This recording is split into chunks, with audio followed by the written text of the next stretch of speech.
Sis and Tell, Sis and Tell. A whole lot of talk about a whole lot of nothing. Amanda does stand up.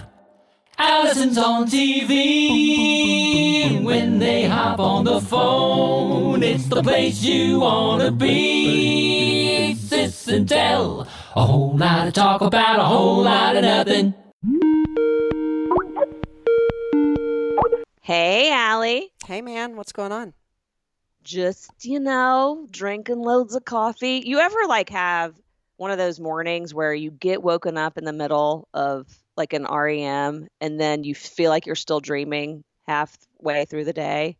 Yeah, I can't stop thinking about the dream and whether it was real or a dream, and it felt so real that it stays with you the rest of the day. Yeah, but good or bad. Yes, I had 7 dreams. You were actually in my dream. In fact, it still is your dream. Wake up! You couldn't find. You had this really great tumbler you couldn't find, and you were really upset. And I would be upset. Good tumblers are hard to keep track of. And then also, all of a sudden, I was in Israel, and I was back at Hebrew U with my roommates, and we were we slept through the alarm, and we were late to class, and then I couldn't remember what my schedule was and what I had that day, and which class I was supposed to go to. That was awful. That's schedule awful. Dreams. Do you have those dreams where you're you're the supposed late to take exam? a test? Yeah, forgot to dream study. Never gets less traumatic. It's awful. Know. It's awful. Yeah, it's that actually awful. happened to me and my roommate, not in a dream state. That we had pulled an all-nighter, which was not unusual. I was and still am a bona fide procrastinator, but my roommate Robin and I were studying for some test, and we knew, we had gone well into the wee hours of the night, and we knew that we would turn off our alarm. So we purposely we slept on the floor, and then we put the alarm up above, so we had to physically get up to turn it off. But you slept through it? We slept through it. Somebody must have just gotten up and gone back to the floor, and we ran. We were in sweatpants, not showered. You can imagine literally running with our pencils, ready to open our blue books. Did you at least put your bra on? I have no idea. I'm not even sure bra action was happening. We just threw on sweatshirts and ran full speed, made it to class right as he was handing out remember blue books? Yes. I don't even know if they use those, and filled it out. I have no idea to this day what I got on that exam. I'm just lucky I made it to the exam.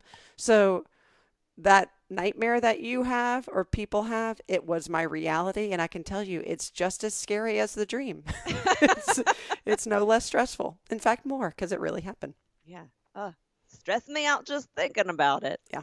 So last weekend, we Oscar and Ruby are twins. I almost said 7-year-old twins. Our 7th grade twins. They had a Camp Friends bar mitzvah weekend, and we had some of the camp friends who are in town, and the camp friend lives in town, but 45 minutes away from us. But we had some kids in town from Memphis and Florida who came over to our house to hang out. And Aaron dropped Oscar and his 2 guy friends at Decatur Square just to hang out. And we get a call from Ruby, panicked, that Oscar had asked me for some money, right? And we have the green light cards. Do you know what those are? No. It's basically a debit card, but it has the kid's picture on it. And there's all these things. They kind of gamify the idea of your kids having a debit card. Is this Decatur specific? I've never heard of this. No, it's nationwide, but you can do things where, and we're not sponsored by Greenlight, but they are. But so you can pick chores, and you can say, yes, they did their chores, and then send them their $10 or whatever. They can request money. They can also see if they have money before they spend it, because there's this app, and they can invest it. You can turn on this option to literally, they can pick stocks and decide how risky they want to be in their investments. It's really cool. So he says, can you send me some $20 so I can get snacks for the guys? And I go, yes, but let's be clear on defining snacks, okay? Because we're going to go out. Aaron was going to, take them out for a meal. And so he said, so I said, just make sure it's a snack, okay? Not a big meal. So Ruby calls me then in a panic. Oscar is taking the boys to Cafe Alsace, which is not just a French restaurant. It sounds fancy. And it is so it's like a white tablecloth probably one of the nicest restaurants in Decatur, and it's like boutique. It's tiny. With right? his $20 on his green light. Yeah. So he. Were they going to eat bread and butter and water?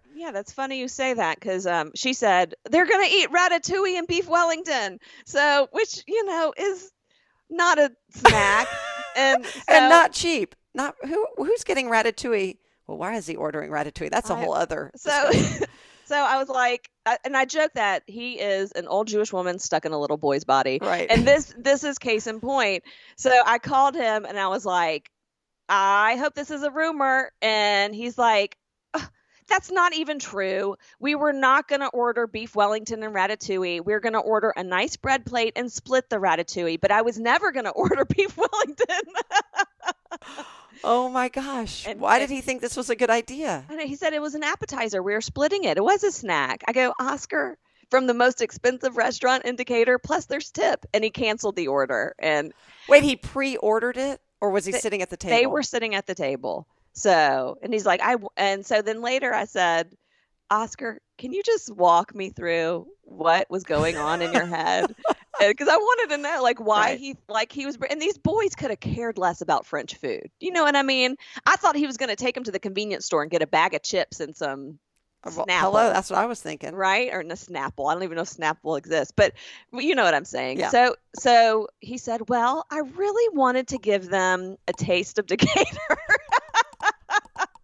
We started off getting some boba from the Poke Bar, and then I wanted to get an appetizer from Cafe Alsace, and then we were going to end with some Italian ice cream. And I'm still shocked that he can make that $20, stretch so far. No, he couldn't have. That's the thing. Yeah. He would have been, because then I get notifications, insufficient funds, like the card's been declined. Mm-hmm. And then they either take it from whatever money I have in the parent account, or I have to like transfer money. But yeah, so I was like, come on, man. Okay. I remember when Arthur was younger and he had his cousins over and they had gone down the street to eat at a restaurant.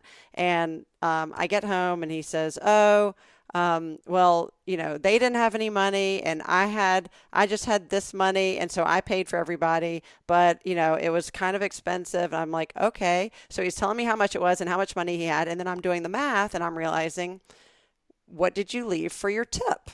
Because it was seeming to add up to exactly enough money just to pay the bill. And he goes, well, that's the thing. He was probably 14 or 15. He said, we didn't really have enough to leave. So we left like a couple of dollars off of this fairly substantial bill. So I said, that's unacceptable. And another reason why I think everyone should have to work in the service industry at least once in their life so they can appreciate how hard people work for those tips.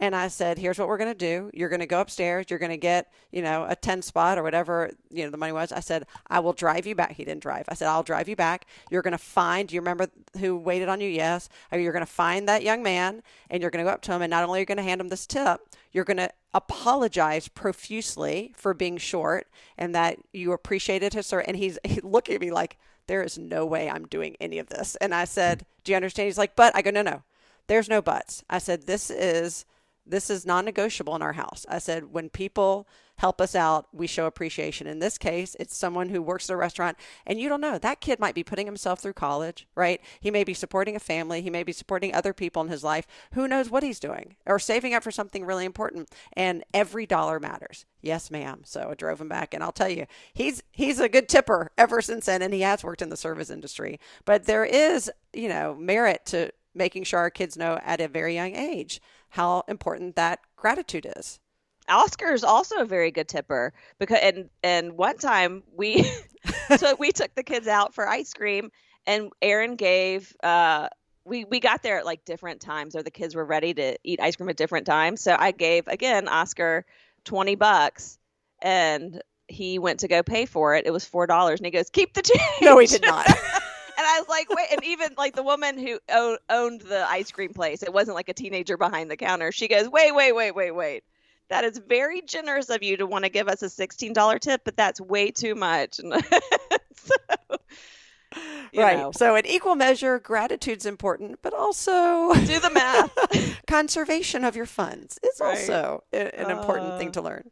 Right. Oh, gosh. So this week marks the last week of our lives, not you and me, but me and Alan, that we will have a high school student. That's crazy. Or a student at home. I know. It's crazy. It's crazy, not because we're going to be empty nesters, which is, I think everybody's ready for this. If everybody keeps, that's the number one question. Oh my gosh, what are you going to do? I'm like, pretty much the same thing I've been doing. Right. Because once they start driving, we're sort of empty nesting. Yeah. I'm like, he's ready to go. We're ready. Like if they weren't ready, that'd be a sadder thing, right? If he wanted to live in my basement and play in his band for the next 5 years, that would be a different conversation. But he's ready. We're ready. The next phase is happening. What is crazy about it is that I'm old enough to be an empty nester, because literally the only way I know how old I am is because of my children. I look at them, and that's how I determine every kind of significant stage since I got married, when they were born, and then when we bought a house, when we got the dog, things like that, because I have to gauge it by them. And now that the baby is 18 and voted for the first time, which was very exciting. Good job, Levi. Yeah. He was, you know what? That was like, they were so cute at our voting place, plus because there weren't a ton of people. It was a primary. But he walked in, and the first woman who saw his ID said, "Is this your first time voting?" He said, "It is." And everybody was like, woo! It was like a little cheering squad. It made them feel so good. And they should. Anybody, if you've got an 18-year-old, you're about to turn 18, go register to vote. It is so important. Your voice is important. But anyway, off that soapbox. So yes, we will be empty nesting, which I think just means we get to be more spontaneous with our plans than we've ever been, in a way. Yeah. Although you were spontaneous before, because you're like, oh, I forgot to tell Levi we're going out of town without him. Which, by the way, I did that again. We're going out of town this weekend. And I was like, oh, we're going out of town this weekend. He was like, okay. I was like, can't have a party. He goes, well, then why'd you tell me? I said, did you want me to not tell you I was going out of town? I'm not sure how this works anymore. Does he have a friend stay with him, or he just is okay on his own? He is way okay on his own. But when you say have a friend stay with him, it sort of, he might end up having friends spend the night and stay with him. This is what happened with the other boys too. It's like towards the end of their high school experience, they like want to be together all the time, right? And classes are sort of over. They don't really have exams. It's dwindling down. It's a great in between time. It is. You know what I call this time? Yeah. Zero inbox. Oh, zero inbox. I like that. They have nothing on. There's not something he should always be doing. Yeah. Right. He's in college. He got in. Right. He's got nothing. He's finished with school. Yeah. He's just waiting. Yeah. And he's got no emails to check. It's awesome. And they're all in it together because everybody had to commit to school by May 1st. Yeah. So after that, you're right. This is the no inbox sweet zone because they're all, and then they get out of school tomorrow. Tomorrow's their last day of school. That's exciting. For high school at least. And then they get a week off before graduation. Now that's the not so sweet spot for parents because they have nothing to do and they will find things to do. Al and I say, make it to the banquet. Make it to the banquet. So I don't know if this ever happened to you just because of your birth order, but when did mommy and daddy ever go out of town and leave you in charge of me and Stuart? No, she had Christy, remember? But Christy stayed with us while you were driving yourself too? Yes. I'm pretty sure Christy was there when they went out of town with us.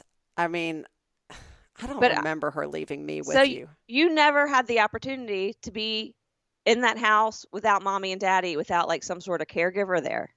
Probably not. And maybe I was. I just don't remember. I got left all the time. In fact, you haven't seen mom and dad since you were 13. Right. I hope they're doing well. I think they're still in the Bahamas. I think they're still at that trade show in Miami. Hope they're having fun. I mean, all the time. It probably happened like 3 or 4 times. One time I got to stay at Indian Springs. When I was at Indian Springs, they were going out of town. I said, explain. Indian Springs was the school we both went to. I graduated from. You went to for a couple of years, but it was a day boarding school. Yeah, so it's not like you stayed in it. You stayed in Right. school and slept in the hallway. I just took a sleeping bag with me. No, it was for their boarding students there. And I guess they had an opportunity where if you needed just to board for like a week, you could. So I did that. It's so fun. It was very fun. You know, Elise May and I did that. That was our sort of graduation present. We begged to be boarding students, begged.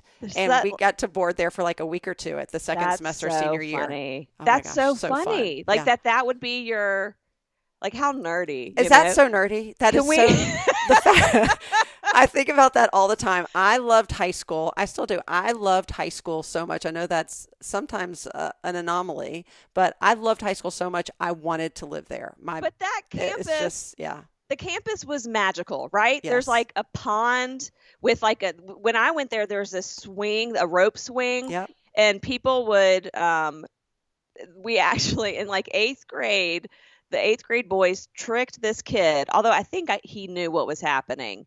They said, close your eyes and we'll tell you when to jump off and you'll be over land. But he was over the water. Oh, gosh. So he jumped into the water and then we had class in 2 minutes. So he had to go to class like soaked in water, but they didn't care because it was Indian Springs. Yeah. Right. And then there was, I don't know if they had this when you were there, but when I was there, they had something called the smoking hole, which kids would go smoke cigarettes there. But if you had permission from your parents, they were okay with you smoking cigarettes. And there were kids who had permission from parents to smoke cigarettes. Okay. I remember the smoking hole. I do not remember permission. That is crazy. Maybe it was a rumor. I don't know. Yeah, maybe they said they had permission. What Indian Springs taught me at a young age, and especially a great gift that mom and dad taught us too, was they're big pick your battles type of school, right? Like they really don't fret over the small stuff. You could show up to class soaking wet, without shoes, drinking a Diet Coke and eating a bag of chips, or even carrying a box of Ratatouille, and they would not care. They just wanted you to be present. Did I ever tell you what happened in my French class? No. Okay, speaking of Ratatouille in Indian Springs, and that reminded me of French class. So first of all, I have to say, eighth grade, I took French 1. Yes. Did you have Jonathan Horn? Was he your French teacher? No, I don't think so. But I did not pay attention, right? And then I finished out the class with a C and not knowing how to conjugate to be. And so I don't know how I passed. I literally don't. And then they put me in French 2 in 9th grade, and they realized I didn't know anything. So they put me back in French 1. And I had the best teacher, Monsieur Etker. He was awesome. He grew up in New Orleans, so he had this like awesome like French Cajun accent when he taught us. He got us. You know, like there's some teachers who are really good at working with 13, 14-year-olds, and it takes a special teacher because that's different than working with a 17-year-old. We are crazy.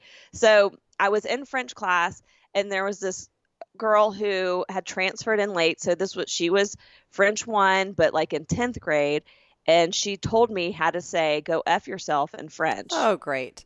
And so she goes, I dare you to say that to the teacher. And you knew what it meant? And I knew what it meant. So I raised my hand and I said it. And then I immediately go, like as soon as I said it, I had regrets. Why did you say that? Because I was trying to be funny. And so as soon as I said it, I immediately had regret because I was impulsive 14-year-old trying to be funny. And as soon as I said it, I regretted it. And I go, oh my God, I'm so sorry. I'm just joking. And everyone goes, what did she say? What happened? What just happened? And the girl next to me was like, Amanda, I can't believe you just did that. And he then stopped, taught everyone how to say, I'm just joking in French. That's awesome. I said, and then I know how to say, je suis désolé. It means I am sorry. Yep. Je me blague. I'm kidding you. Je me blague. Je me blague. I joke. I'm joking. That's what it was. I'm just kidding. And he just moved forward because he said, what am I going to do in this situation? Right. Yeah. Am I going to send her? Am I going to, he knew I was like a good kid who just did something dumb. And by the way, fast forward, and I did switch schools, but I ended up senior year. I was in French 5 Advanced, and I was in the National French Society. You were? Yes, I was very good at French. I sounded like Scooby-Doo just now, but that was like I was so good at French that freshman year at Boston University, I took a French test so I could place out of having to take a language requirement during the first 2 years as part of like the liberal arts mandate, and so I didn't have to take a language. That's impressive. Because I took, I was such a nerd. So at Indian Springs, we only had 2 languages offered at the time, and they were only Latin and French. Yeah. And so most of us that were there for all 5 years doubled up. So I took 4 years of Latin, and over one of those years started French. So I took 2 years of French, and then continued French in college, but still can't speak. My accent was terrible. I really never tried. I was very self-conscious about saying the words and it sounding like an American trying to speak French. Yes. Latin was perfect for me because it's a dead language, so I didn't have to worry about anybody ever asking me to speak it. Right. But I wish Spanish had been offered. I really want to learn. I'm doing that the Duolingo right now because Abe is going abroad next year to Spain, and we've never been, so we want to go visit him. But I really feel an obligation to at least know a few words. I lasted about 3 lessons and I haven't stopped, but I need to find something. Maybe I'll start watching like the Spanish soap operas on Netflix. Oh yeah, the telenovelas. The telenovelas, yeah. That's a good motivation to learn Spanish. Is I would like to know what's going on in those telenovelas, especially there's one with a guy in a bee costume. I don't know, isn't there? Yeah. Like, Did you ever watch Jane the Virgin? No. Okay. If this is old school, old show, this is not new, and I'm sure people are like, oh, I've heard of that. It is one of the best shows ever, and it is a wonderful sort of satirical approach to this idea of a telenovela. It's like a telenovela-ish that's making fun of telenovelas, and I just can't even explain it, but the characters are awesome. You have to go watch it. It is so great. So speaking of telenovelas, did I tell you about the worst audition I ever had? Was it for a telenovela? No, but I basically turned. Did you have to drink Nutella? No, this is eat what Nutella. So I'm going to start off with this. I had an audition for a part in MacGyver.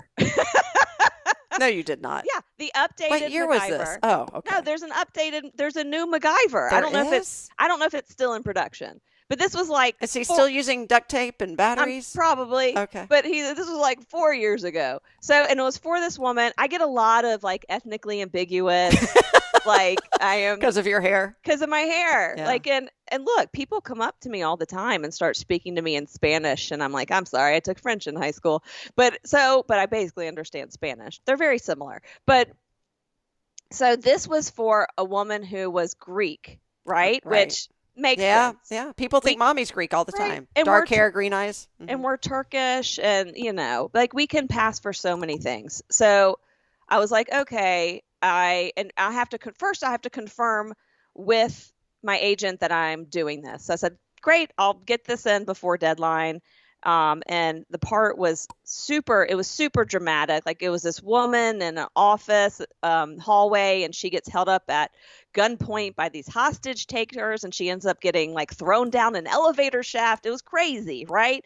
So and this was from 4 years ago. So this episode is aired. I can talk about it. Okay. But because usually you can't. But so I'm reading through all the notes. I've memorized all the lines. I'm getting ready to self-tape self-tape the audition, and it's always important to read the details, right? This is with anything like a test, like you read through all the instructions. So I read through the instructions one more time, and the woman was Greek. I realized they also wanted me to speak Greek. Okay, I had to do the entire thing in Greek, like the language. Yes. Or sounding like you were from Greece? No. Not in an accent. Did they have a transliteration of it? No. Then how are you supposed to know the Greek? I called up my friend Sophia Somiadis, who I worked with at Cartoon Network for years, who is Greek, whose parents are from Greece, who speaks Greek, and I said, can you translate this for me? She did, and then she gave me some tips, which was, we gesticulate, we're very dramatic. She goes, this is how I would read it. So I said, okay. Oh my gosh. Your translator / acting coach, impromptu. What I should have said was, hey, Christy, I can't do this audition anymore. I just read that and I have to speak Greek, and I obviously don't speak Greek. Instead, I was like, I've committed to this and I need to make good on my commitment. So But wait, can I back up a second? Yes. So they hand you a script in English. Yeah. There's a side note that says must be said in Greek. Don't you think they would have given you the Greek translation? That's a lot on a person just auditioning. That's a lot of responsibility to then go get the translation. No, because really what they should have had in there, which was something at the top saying must speak Greek. A native right? Greek speaker. Because so that you would have read it and been able to naturally translate it. Yeah, I'm because with what happens is sometimes you're on set and they change the line. you. And I wouldn't have been able to deal with that. No. Right? Or they could have said, take out this part. And I've been like, which part is that? I don't know. So how many lines did you have to say in Greek? So many. There were so many. It was like a page and a half of lines. But you got to read it for the audition. Or did you No, have to I memorize had to memorize it. But I am You sure had to memorize a transliterated I know. Greek. Hold on. I want to just recap. You had to memorize a transliterated Greek character speaking in Greek With a Greek accent. for the reboot of a MacGyver show. Am I with you? Are we there? We're there. Okay, so what happened? I'm dying. I'm on the edge of my seat. We're all on the edge of our seats. I just want to say I am lucky that this casting director still asked me to audition for things because it was terrible. Do you remember a line? Do you remember any lines? Oh, come on. It was from like several years ago. I might be able, if I turned it in through Actors Access, then that video still exists. And I will try and find it. But I think I clear out my auditions because they take up a lot of space. Oh, if we find it, we're making a YouTube video of it. We're putting it on our website, and we're calling it My Big Fat Greek Audition. It was awful. It was embarrassing. I mean, I did not just a bad job with the accent, with speaking Greek, but I'm sure with the acting too, because I had no idea. I took directions from my friend who is not an acting coach, but she's Greek. So right. It was the Venn diagram of all that. Somebody who would be able to pull that off has got to be not me. Pretty small. Yeah. No, they needed someone who speaks a native Greek speaker. Yeah. That's it. Yeah. It was not me. I could maybe pull off Hebrew.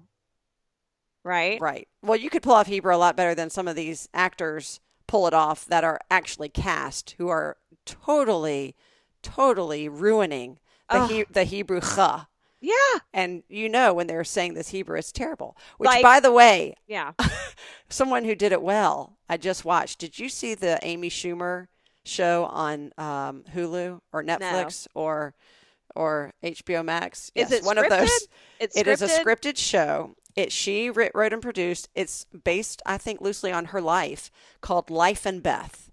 Oh. And it's really good. And if you know about Amy Schumer's background, there's a lot of elements that are very similar to the storyline. Mm-hmm. It's my friend put it best. It's just weird enough to get your attention, but it will make you laugh and cry. She's so brilliant in it. But she's Jewish in real life, and her character is Jewish, and they flash back to different scenes of her childhood, and one is her bat mitzvah.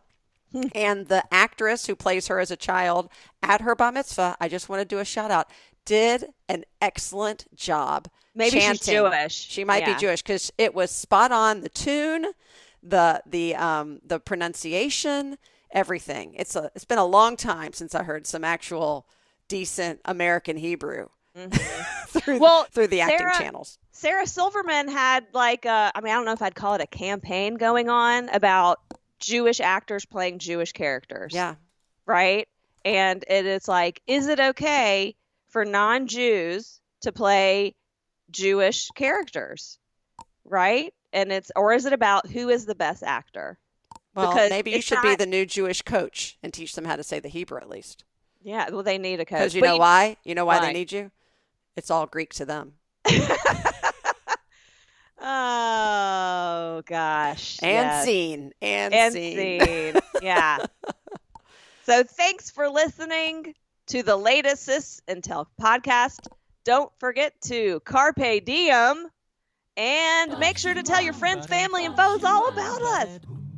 As always, this has been Amanda and Alison with a whole lot of talk about a whole lot of nothing. We'll catch you next time. Sis and Tell.